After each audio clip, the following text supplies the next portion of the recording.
He thought her silence meant defeat, but silence is not surrender. Silence is an execution without blood. It begins like this. She withdraws a little, not in anger, not in visible protest, but with a quiet that feels unnatural, like a room suddenly emptied of air. At first, he mistakes it for mood, a phase, a manipulation. He does not yet understand that silence is a blade sharper than words, that absence is the cruelest form of presence. In the beginning, she spoke too much, explained too often. She tried to be understood. She tried to be chosen.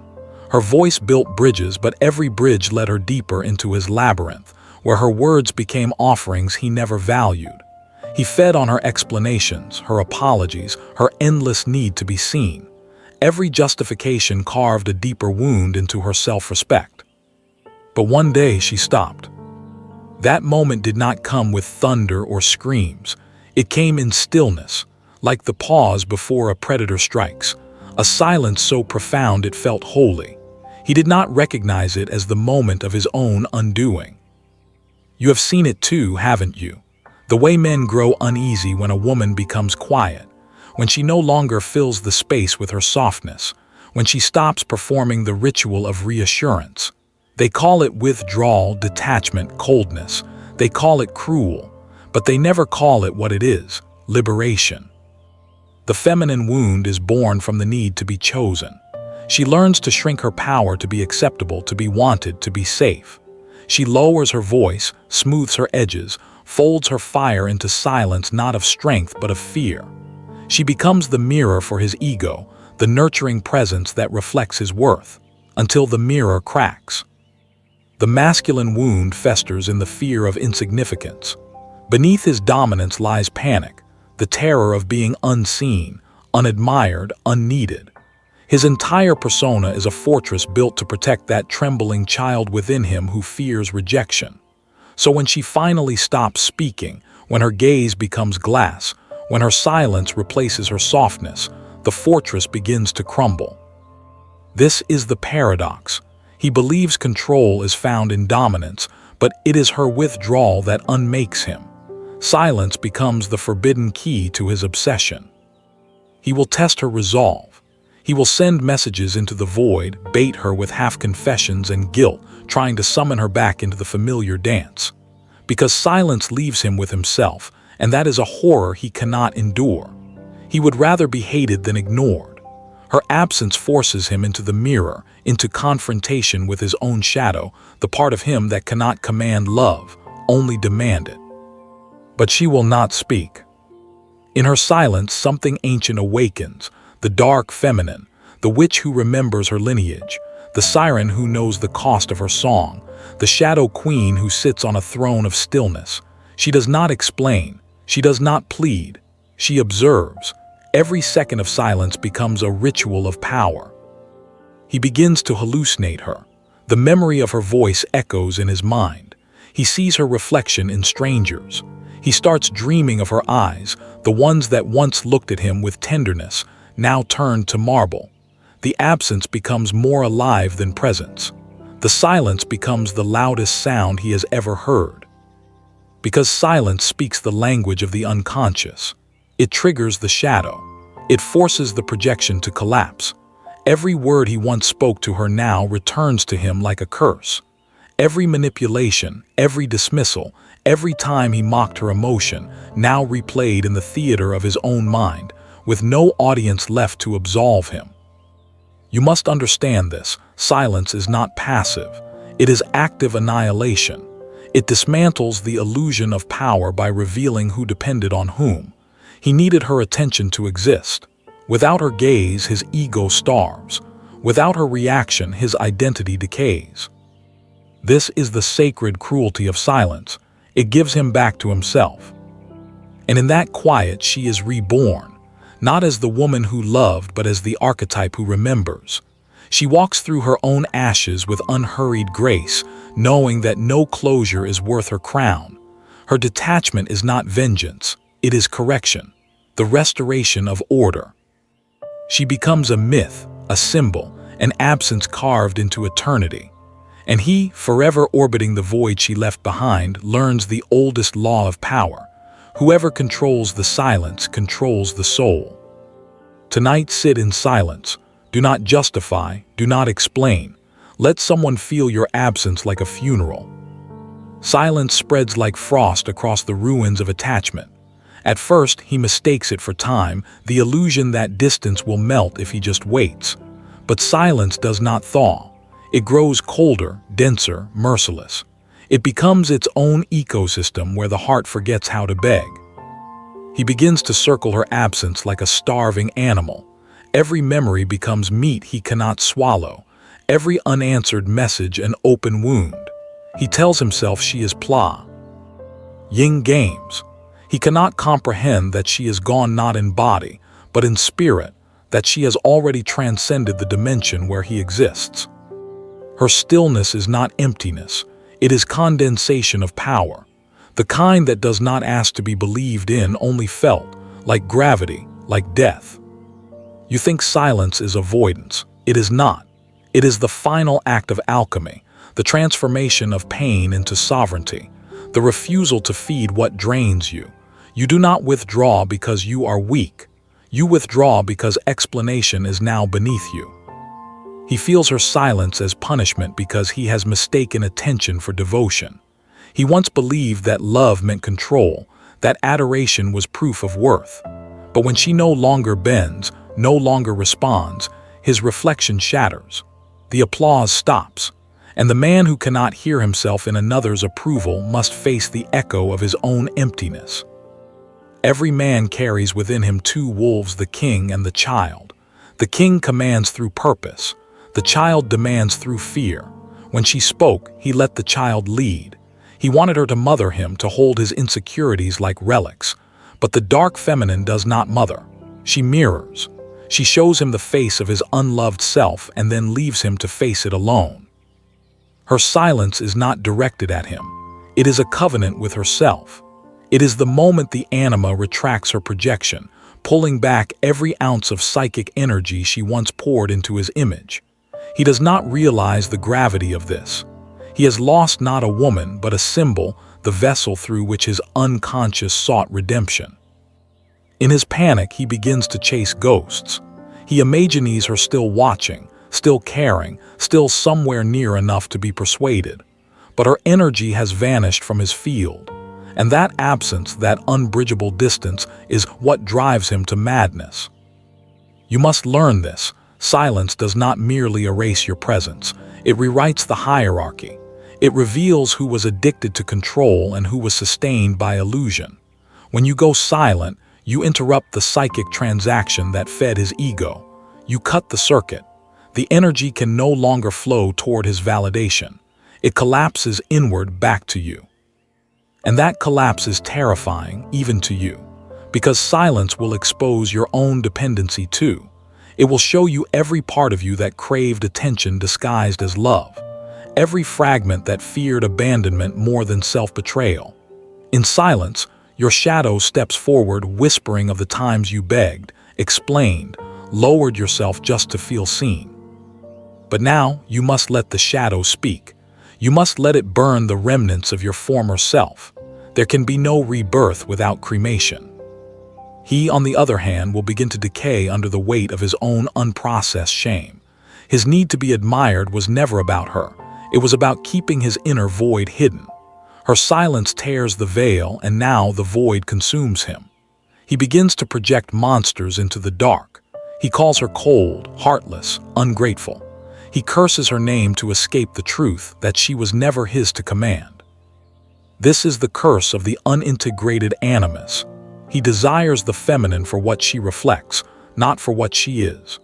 When she withdraws, he loses his mirror and thus his identity. He must now face his own shadow, the unhealed feminine within him, the chaos he denied. Meanwhile, she sits in stillness, untouched by his unraveling. She does not seek revenge. Revenge is still attachment. What she seeks is equilibrium, the restoration of her inner order. Her silence is not the absence of emotion, but the purification of it. The silence of the warrior after the war has been won. You too must learn this form of silence. The kind that hums with power, not pain. The kind that makes others sense the cost of your absence without you having to announce it. It is not about withholding words. It is about withdrawing energy, the true currency of devotion. Let him wonder. Let him analyze, accuse, romanticize, despair. Let him drown in the labyrinth he built to imprison you. Your only task is to remain still, to refuse the urge to explain your worth to the deaf. Because silence, when mastered, does not beg to be understood. It forces understanding. And in time, even his dreams will kneel before it. He starts to remember her in fragments, the tilt of her head, the echo of her laughter, the way her eyes used to hold entire storms without breaking. But now, those memories hurt him more than any rejection could. They are no longer tender. They are sharp, like glass. Because every image of her is now followed by silence, an unspoken sentence that ends with his name buried in dust. He begins to understand too late that her silence is not distance but verdict. It is not waiting. It is not hesitation. It is the sound of a door that will never open again. This is where his ego fractures. For the first time, he must see himself without her reflection softening tea. He edges. No one to romanticize his chaos. No one to translate his cruelty into confusion. Without her gaze, he stands naked before the truth. He was never powerful, only fed. You see, a man's illusion of control depends entirely on a woman's participation in his drama. As long as she reacts, he remains central. But when she no longer reacts, when she turns into a void of expression, his stage collapses. The actor disappears and the play ends. Silence dismantles his identity piece by piece. Every unanswered question is a mirror turned toward him. Every absence a confession he never gave. And in that growing void, the sound of his own emptiness becomes unbearable.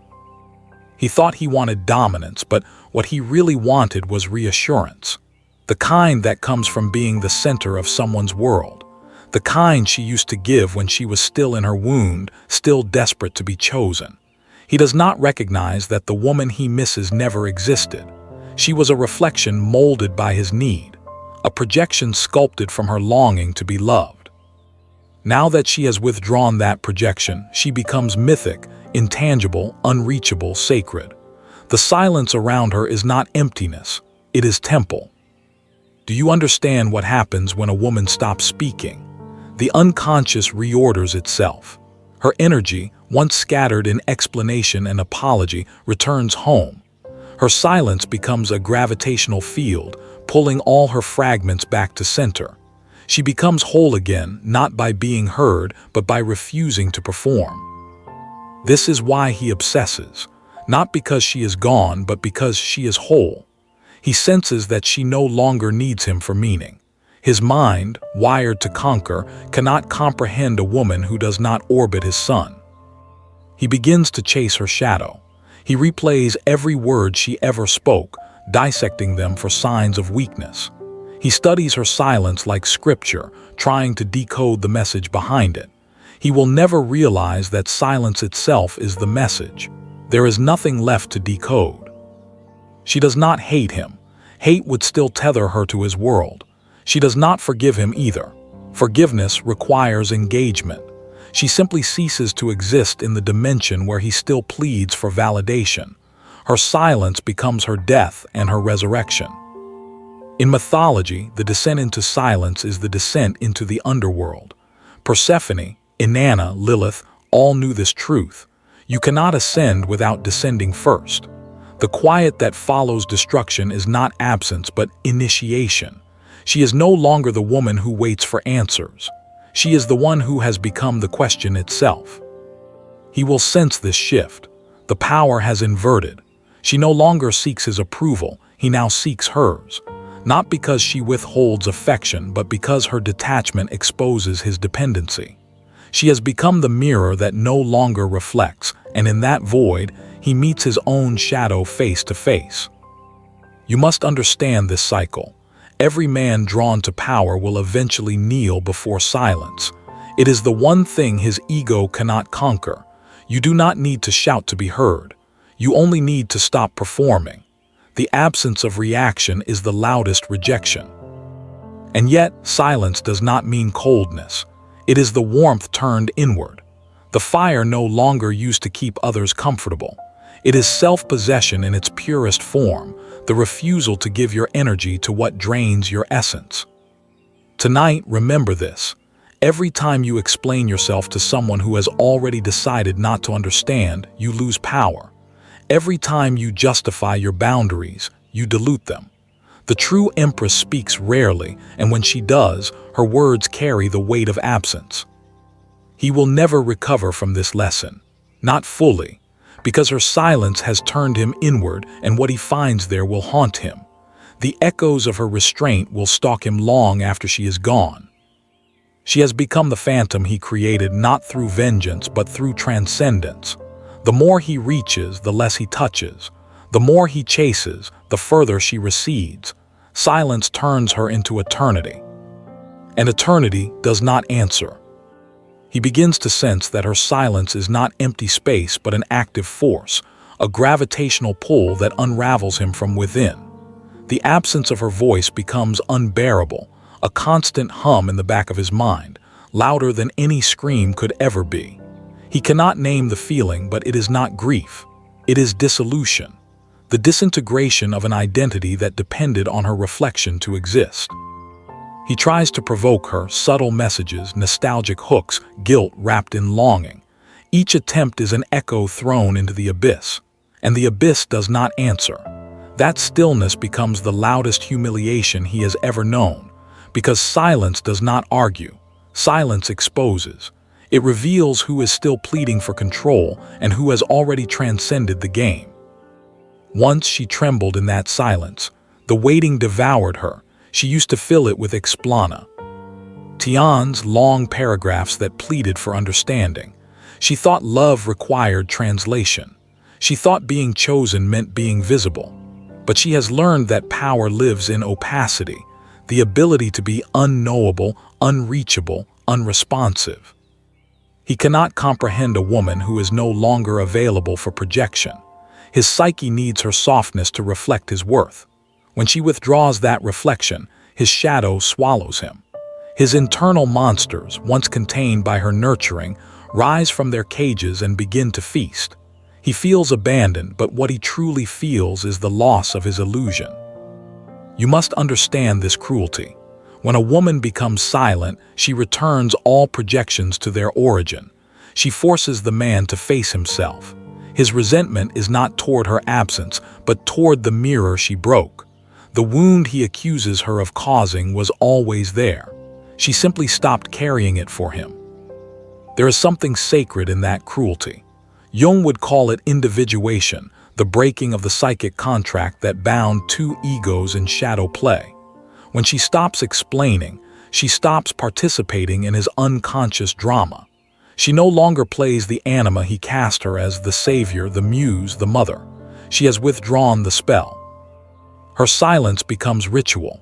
Each day without response is a quiet invocation of sovereignty. She wakes, breathes, exists without his name occupying her bloodstream. She walks through the world untethered, and the air bends differently around her.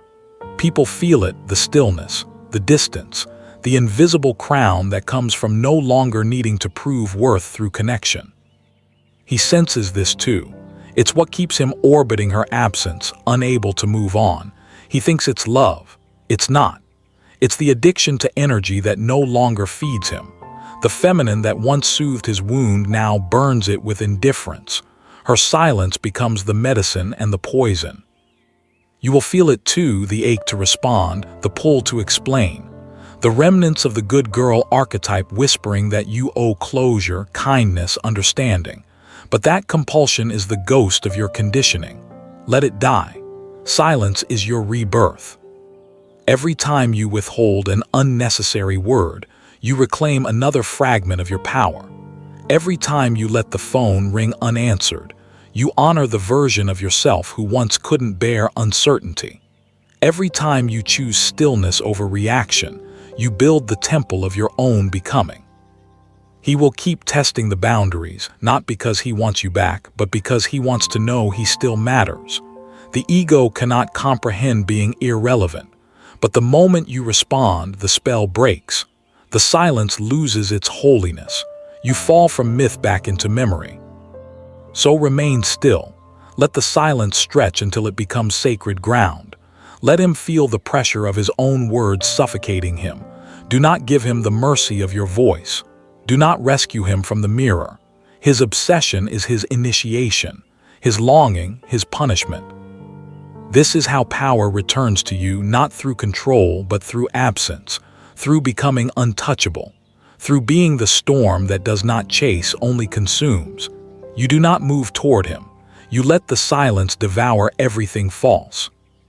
And when he finally stops fighting, when the noise dies, he will hear it, the truth he spent his life avoiding.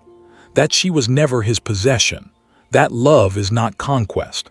That silence was not cruelty, but consequence. The archetype of the dark feminine demands this balance. Her silence teaches through loss. It dismantles the illusion of ownership and reveals the divine law beneath. What does not respect presence will be destroyed by absence. Now listen carefully. Tonight you do not speak. You do not explain. You become the void itself, vast, unyielding, eternal. Let the world learn to respect the sound of your silence. By now, his mind has turned into a cathedral of ghosts.